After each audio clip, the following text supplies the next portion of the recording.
everyone, it's Harry Frankfurt and I got scammed.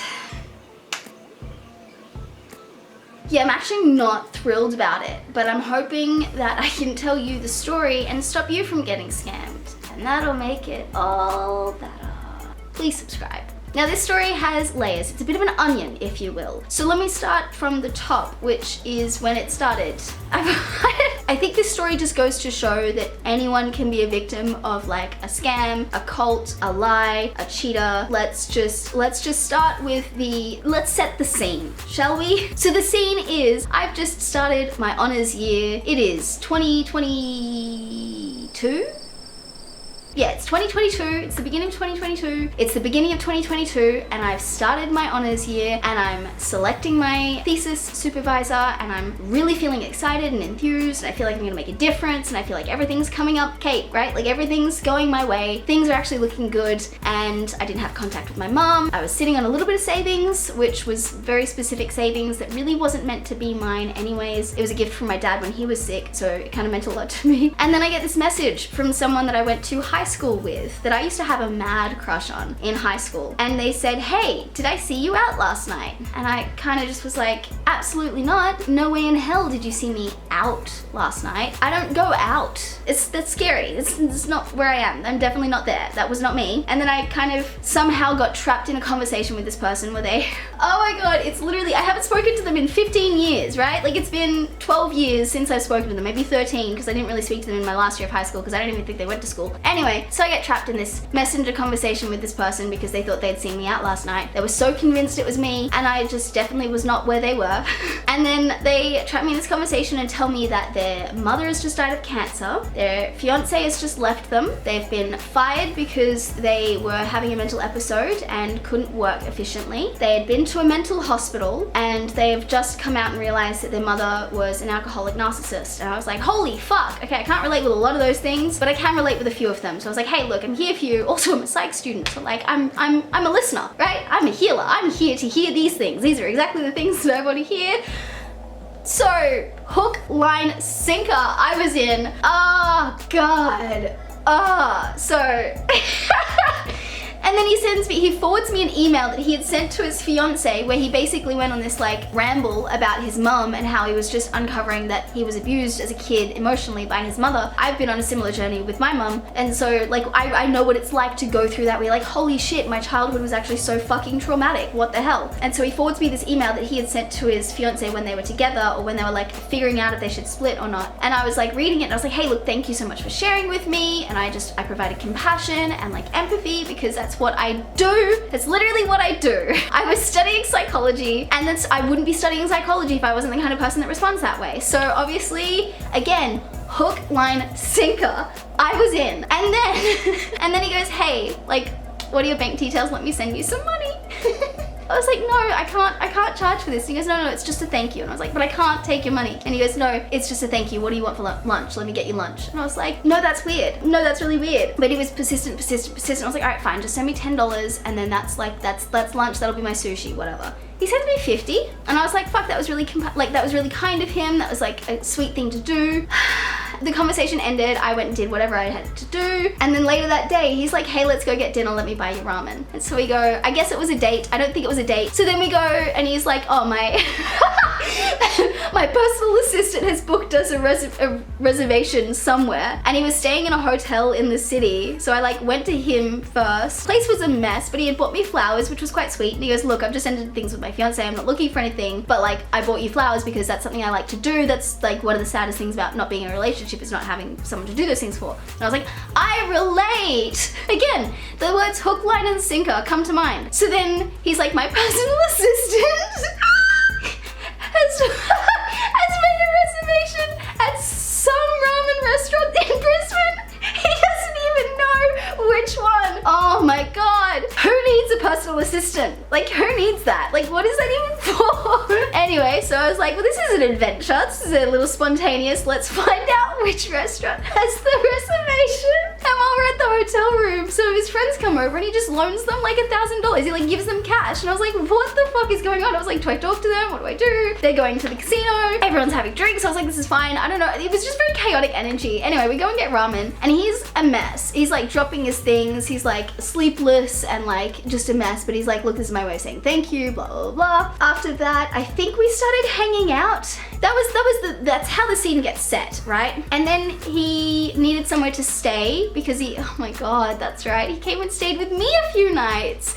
So I don't know how long it was before he admitted that he needed a place to stay just for a few nights, and he was like between places because he apparently owned the place that he was living in, but he was renting it off his dad, and then his fiance had left, so then he was doing all sorts of weird things and it didn't really make sense, but I was like, fine, whatever, come stay a few nights with me. And he tells me like, hey, I've got sleep terrors because of all the PTSD, because he watched someone die, and just a whole bunch of stuff. Anyways, I was like, that's fine, that's cool. He literally attacks me in his sleep, and then he's just leaving stuff everywhere. He left stuff here and then went somewhere else and then came back, and it was very much like you never knew where you would find this guy, right? Like he was just kind of all over the place, and the stories start to unfold. So because he was staying with me, he received a phone call and he gets really emotional and starts to cry, and I was like, I don't know who it is, I'm not gonna inquire because it's not my business unless he wants to tell me. And then he tells me, okay, so obviously my mum's not dead, and I was like, well, that wasn't obvious, but okay. Okay, he goes, but she does have cancer and she just went into a coma or something. And I was like, oh shit, well look, if you need to go there, like whatever. And then eventually he does go down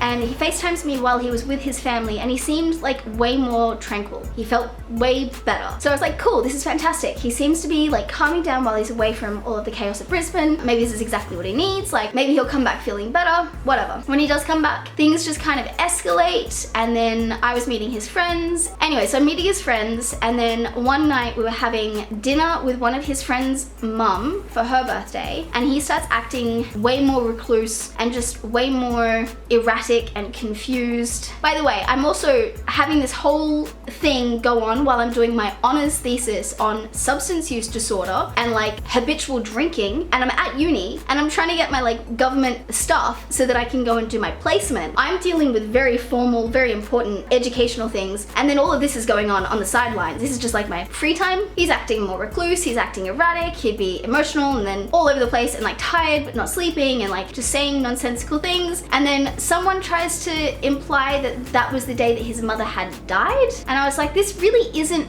Look, everyone's grief is entirely their own. You're allowed to grieve however you want. But this was not typical behavior for someone who was grieving the loss of their mother. And again, typicality is not an indication of like sincerity, but it was an additional thing that was not adding up quite so much. Then he was like, I want to go back, and then he ditches the whole family so that we can go back. But then he changes his mind, so we do join them in the city to go to the casino. It was very erratic. It was very, no, I want to go home, no, I'm going to start a fight, no, I'm going to be your best friend, no, I'm going to be here, I'm going to do this, and I'm trying to figure it out, and he's saying he's depressed, and I'm thinking maybe with some of the things that he's saying, because they are quite worrying, I'm piecing it together.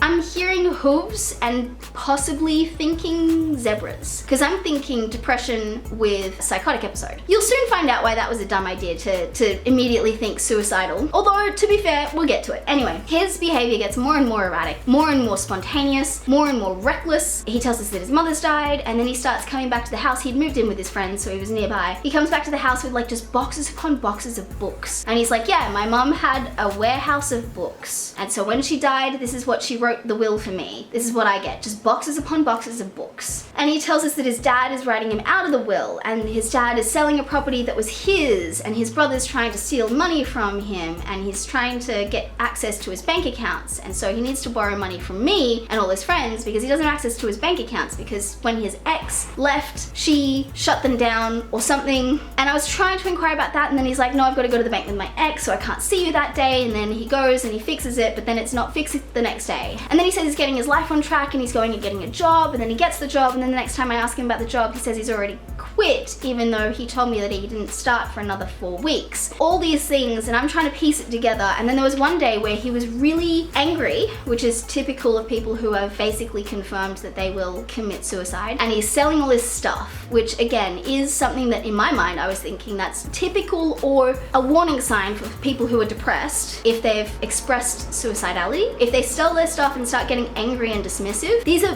big fat red flags. So I'm starting to worry because I'm like, shit, I've been thinking this guy's depressed, and he's selling his stuff, and like he doesn't care about anyone, and he's showing very sincere apathy to just the whole fucking world. And I'm at work on this particular day, and I'm freaking out, right? I'm really freaking out. This was like a week or two before my birthday, and he had planned to see me for my birthday, and he was like, I'm gonna book us a hotel, we'll go there, and then we'll go to your birthday dinner, and then we'll go back there and have a party there. And I was like, cool, sounds great, whatever. I'm trying to think if there's anything else that I've included. Yeah, the borrowing money thing, because he had been kicked out of his bank account, he needed me to deposit money into his account, and then he would give me cash, and then sometimes he would give me more cash, and then sometimes he wouldn't give me anything. Or he would transfer from one account and then have me transfer it to him, or he would transfer me money and have me give him cash.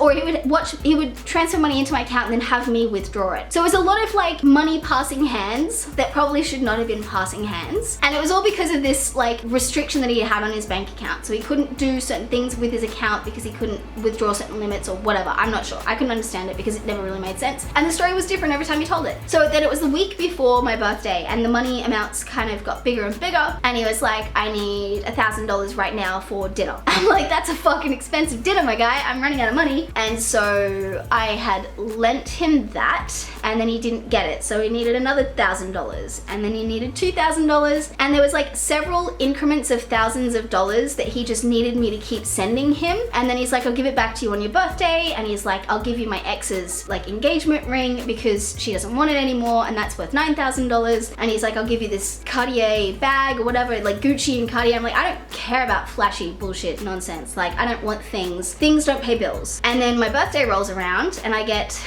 a bunch of calls from his housemates and friends being like, where is this guy? What is he doing? And I'm like in bed asleep, getting ready for work the next day. And I'm like, holy shit, I really thought that he had like ended his life that night. So the next day I wake up, it's like, it's the day of my birthday celebration, and I'm like, what the fuck is going on? I'm trying to reach out to him. I'm reaching out to his friends. They're like, don't worry, we'll explain it when we get there, because it's not something you really say over Messenger. I was like, that's bad. What happened? And they're like, don't worry, it's nothing to worry about. Like, calm down. It's all good, blah, blah, blah. When they get here, they basically open with, he's a drug addict, and he's just run off with all of it, and he's gone, and he's been kicked out of the house. And when they were rummaging through his stuff to like throw it away, they found shitloads of meth. And I say this not to substance shame, and I say this not to minimize on the experience of living with substance use disorder, and I say this not to shame anyone living with substance use disorder. Like, that was literally my thesis was on alcohol use. My entire special niche, if you will, is substance use. It's like my passion point. And the reason that I get so annoyed when that's the kicker, that's the punchline, is that like all the warning signs were exactly the same. And so yeah, so I got romance scammed by a person suffering with substance use disorder, and I use those words very specific because I don't like to label people as addicts because that's highly offensive. Addiction is a mental illness, and we need to start thinking of it like that, because then you think of it as a person suffering with mental illness and not just someone being an addict. Anyway, all of the warning signs that I was like, shit, this guy might be about to attempt suicide or successfully commit suicide were also warning signs for like people suffering with substance use disorder. And so yeah, that's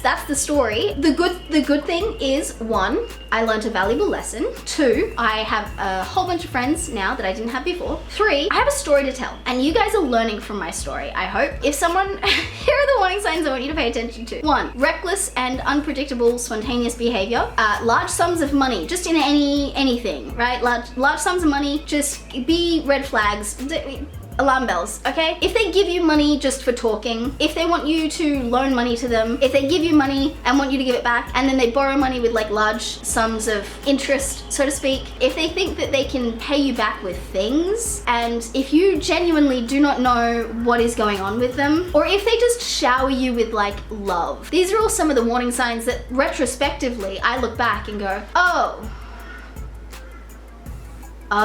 but that's what happened. And then the next video is going to be me talking about my experience with the banks, because I was told that there may be an opportunity to get the money clawed back from the banks. So I'm trying to think if there's anything else high level that I missed out on in this story time, but I think that's basically it. And again, I wish no ill will to this individual or anyone living with substance use disorder. That is absolutely not the intention of this video. The intention of this video is to basically say that you could be highly educated and still a fucking fucking moron. And here are the warning signs, don't fall for them. And also, we should be more compassionate to the people around us because you don't know what they're going through. Literally do not know what they're going through. So yeah, that's how I got scammed. Hopefully you don't get scammed now because of that. So you will see me in the next video, which is one of these, and make sure you subscribe, and yeah, okay, bye.